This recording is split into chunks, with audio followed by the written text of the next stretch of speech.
বন্ধুরা, কেমন আছো সবাই? আশা করি সবাই ভালো আছো। আজকে আবার একটা নিউ রেসিপি নিয়ে চলে এসেছি, রাত্রির খাবার। আজকে রাত্রিতে খিচুড়ি বানাবো, সেই জন্য সব রেডি করে নিয়েছি, কড়া বসিয়ে দিয়েছি। এখানে বিমসুটি কুচিয়ে নিয়েছি, আর বিমসুটি আর বাঁধাকপি, এখানে পেঁয়াজ, কাঁচা লঙ্কা, ফুলকপি, আলু, টমেটো আর ধনেপাতা। আর এখানে মশলা দেওয়ার জন্য আদা রসুন বেটে নিয়েছি, জিরে বেটে নিয়েছি। এখানে সয়াবিন ভাজার জন্য, মানে সয়াবিন দেবো বলে সেই জন্য ভিজিয়ে দুকুচি করে নিয়েছি।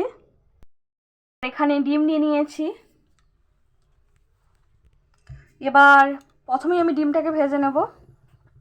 কড়া গরম হয়ে গিয়েছে, প্রথমে আমি তেলটা দিয়ে দিলাম। ডিমটাকে আগে ভেজে নেব। একটু লবণ দিয়ে দিলাম। ডিমগুলোকে দিয়ে দিয়েছি, এবার ভালোভাবে ঝুরো ঝুরো করে ভেজে নেব।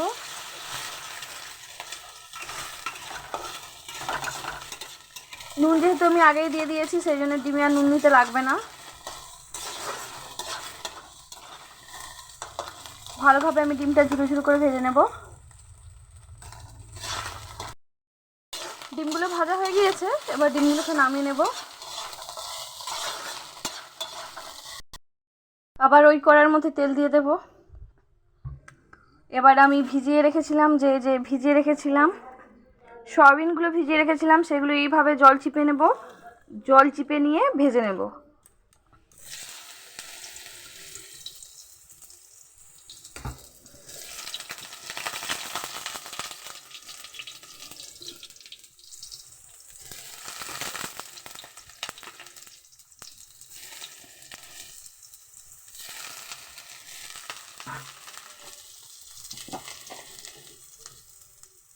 এবার সয়াবিনের মধ্যে আমি অল্প করে হলুদ গুঁড়ো আর নুনটা দিয়ে দেব।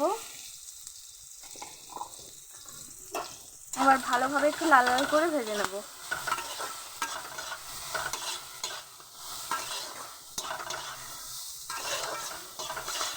ভিডিওগুলো আমি কেটে কেটে দেখাই, কারণ বুঝতেই পারছো, পুরোটা ভাবে যদি দেখাতে যাই তাহলে অনেক বড় ভিডিও হয়ে যাবে।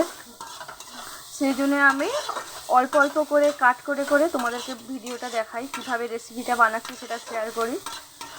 যেভাবে বানাচ্ছি পুরোটা, মানে পুরো ভিডিও করতে গেলে অনেক সময় লেগে যাবে। এটা ভাজা হোক।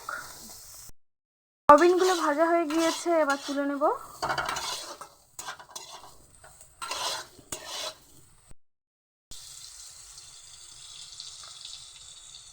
আলুগুলো আমি দিয়ে দিয়েছি তেলের মধ্যে।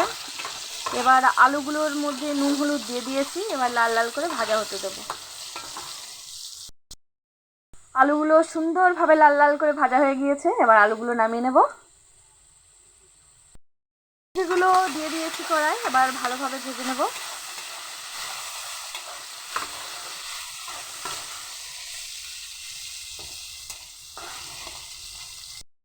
বিমসুটিগুলো ভাজা হয়ে গিয়েছে, এবার বিমসুটিগুলো তুলে নেব। তেলের মধ্যে ফুলকপিগুলো দিয়ে দেব।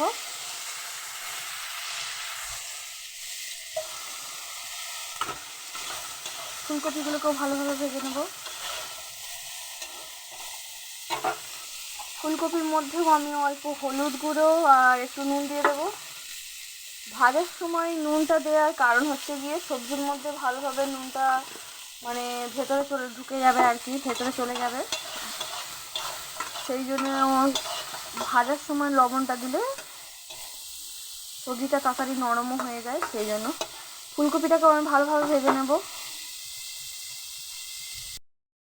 ফুলকপিগুলো ভাজা হয়ে গিয়েছে, এবার ফুলকপিগুলোকে তুলে নেব। ফুলকপিগুলো কিছুটা ব্রকলির মতো লাগছে না দেখতে, সবুজ সবুজ টাইপের। এবার আমি অল্প করে একটু তেল দিয়ে দেব। তেল দিয়ে মুগ ডালটা ভেজে নেব। মুগ ডালটা কিছুক্ষণ ভেজে নেব।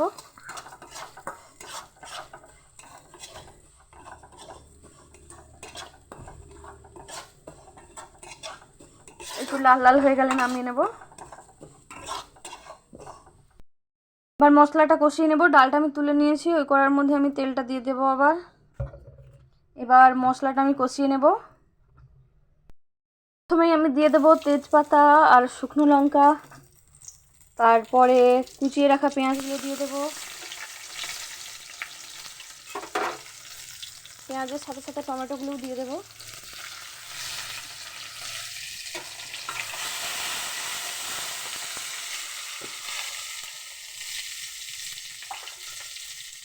ওর মধ্যে আমি একটু লবণ দিয়ে দেবো যাতে টমেটোটা আর পেঁয়াজটা যাতে একটু তাড়াতাড়ি নরম হয়ে যায়।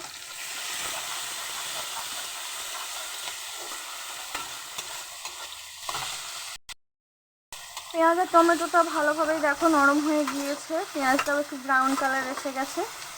এবার আমি ওর মধ্যে প্রথমেই আমি দিয়ে দেব রসুন বাটা। রসুনটাকে ভালোভাবে আগে একটু কষিয়ে নেব। এবার দিয়ে দেব আদা বাটা।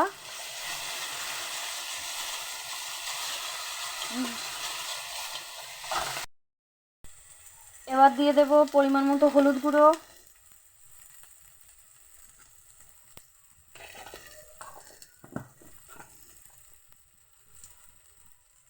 নুন,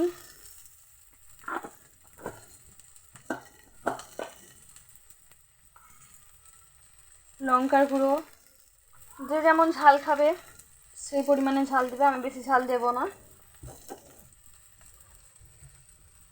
এবার মশলাটা যাতে পুড়ে না যায় সেই জন্য আমি একটু জল দিয়ে দেবো। এবার মশলাটা ভালোভাবে কষিয়ে নেব।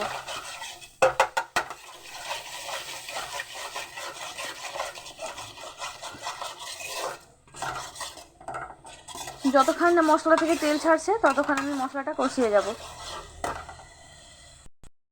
মশলাটা অনেকটাই কষানো হয়ে গেছে, এবার জিরে বাটাটা দিয়ে দেবো।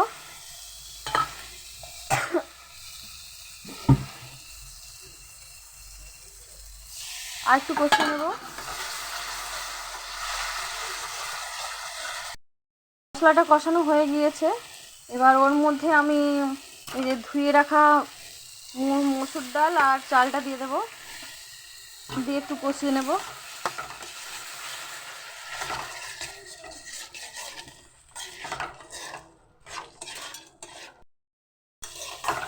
এভাবে ভালোভাবে মশলাটার সাথে মিশিয়ে একটু ভেজে নেব।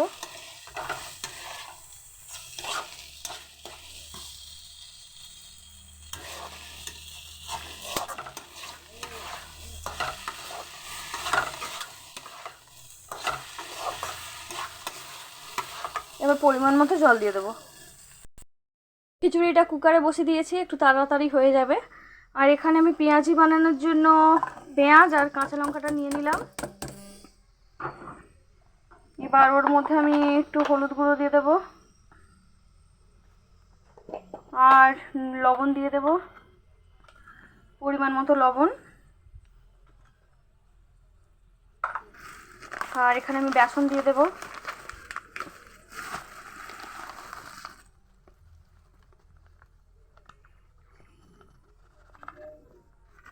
আর অল্প পরিমাণে একটু চিনি দিয়ে দেব। বেসনটাকে ভালোভাবে মাখিয়ে নিয়েছি আর এখানে কড়া বসিয়ে দিয়েছি। কড়াইটা গরম হয়ে গেলে তেলটা দিয়ে দেব। তেল গরম হয়ে গিয়েছে, এবার পেঁয়াজিগুলোকে এইভাবে ছোট ছোট করে দিয়ে দেব।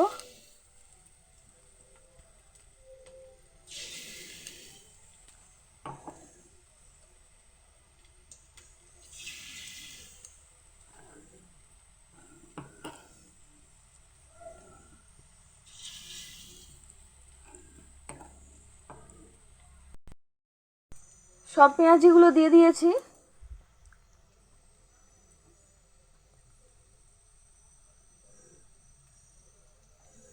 সব পেঁয়াজিগুলো দিয়ে দিয়েছি, আবার উল্টে নিয়েছি, কয়েকটা উল্টে নিয়েছি। আর এখানে আমার মেয়ে পেঁয়াজ দিয়ে খাবে না, সেই জন্য শুধু বেসন, নুন আর হলুদ দিয়ে ডেবে রেখেছি।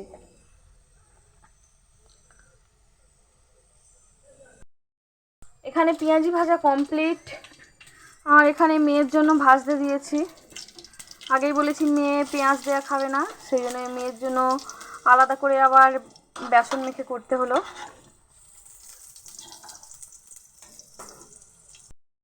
প্রথমেই তো চাল আর ডালটা সেদ্ধ হতে দিয়ে দিয়েছিলাম। এবার যে ভেজে রেখেছিলাম সব সবজিগুলো এবার ওর মধ্যে দিয়ে দেব।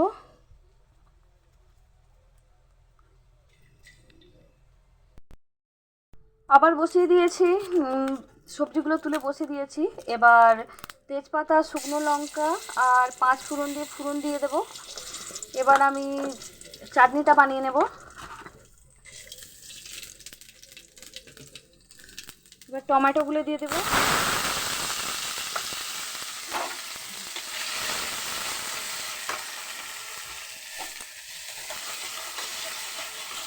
এদিকে কুকারে খিচুড়ি হচ্ছে আর এদিকে টমেটো চাটনি হচ্ছে। খিচুড়ি হলে বেশ একটু চাটনি, পাঁপড় ভাজা, আলু ভাজা, বাঁধাকপি সবজি হবে, খুব ভালো লাগে। কিন্তু আজকে তো কিছু করার নেই, আমি বিশেষ কিছু করিনি। এবার একটু হলুদ গুঁড়ো দিয়ে দেবো, নুন দিয়ে দেবো,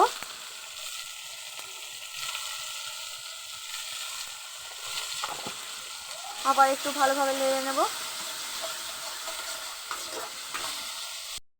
এর মধ্যে এবার চিনি দিয়ে দিচ্ছি, ভালোভাবে নেড়ে নেব। এই চিনি গলে গেলে আর টমেটোর জল বেরিয়ে গেলে যেটা বেরোবে তাতেই টমেটোগুলো সেদ্ধ হয়ে গিয়ে চাটনি বানানো হয়ে যাবে। এতে কোনো জল দিতে লাগবে না, আর জল দিলে পুরো বাজে খেতে লাগবে। এবার চিনি গলে যাবে আর টমেটো থেকেও কিছুটা জল বেরোবে, এতেই সেদ্ধ হয়ে যাবে। দেখো চাটনি রেডি হয়ে গিয়েছে। এর মধ্যে আমি কোনো জল দিইনি। দেখো কত সুন্দর লাগছে দেখতে।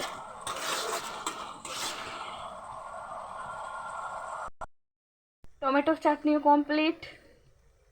এবার শুধু খিচুড়ি হওয়ার অপেক্ষা। দেখো বন্ধুরা, খিচুড়ি রান্না আমার কমপ্লিট। আর এবার আমি ধনেপাতা জিরে গুঁড়ো দিয়ে নামিয়ে নেব। এইভাবেই তোমরা বাড়িতে বানিয়ে দেখো, খুব সুন্দর লাগবে খেতে। আমি সময় বাঁচানোর জন্য আর গ্যাস বাঁচানোর জন্য কুকারে দিয়ে দিয়েছি। আর ভিডিওটা যদি ভালো লেগে থাকে তাহলে লাইক, কমেন্ট, শেয়ার অবশ্যই করো। আর ইউটিউবে গিয়ে মৌসুমি হাজরা কিচেন এই চ্যানেলটা সাবস্ক্রাইব করে দিও। প্লিজ সবাই সাবস্ক্রাইব করে দিও চ্যানেলটা, যারা যারা দেখছো।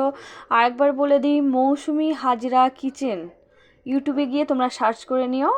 ভিডিওটা দেখার জন্য ধন্যবাদ।